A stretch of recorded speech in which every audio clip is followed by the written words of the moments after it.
ప్రధాని మోదీ రాకతో ఏమైనా ఆయన స్పీచ్ వచ్చేసి మనకి 1:25 నిమిషాలు ఉంది. ఈ గ్యాప్ లో ఏం మాట్లాడతారు? అంటే గతంలో మనం చూసుకుంటే ఈయనే వచ్చారు, శంకుస్థాపన చేశారు, కానీ ఎలాంటి నిధులు కూడా ఇవ్వని పరిస్థితి ఉంది. ఇప్పుడు ఏమైనా అలా మాట్లాడారు? ఎందుకంటే కూటమి ప్రభుత్వంలో బీజేపీ కూడా ఒక భాగమై ఉంది.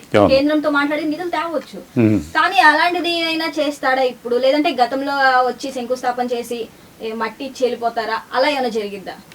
లేదు శ్రావణి, ఈసారి అయితే చాలా కీలకమైనటువంటి ఒక అంశంగా దీన్ని చూడాలి. ఎందుకనంటే గతంలో ఉన్నటువంటి పరిస్థితులు వేరు, కానీ ఇప్పుడు రాష్ట్రంలో నెలకొన్నటువంటి పరిస్థితులు వేరు.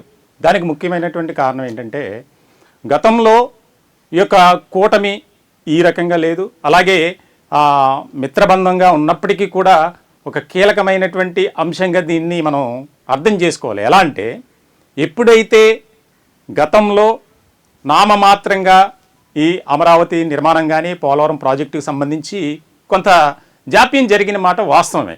దానికి రకరకాల ఈక్వేషన్స్ ఉన్నాయి, అలాగే మరికొన్ని క్యాలిక్యులేషన్స్ కూడా ఉన్నాయి.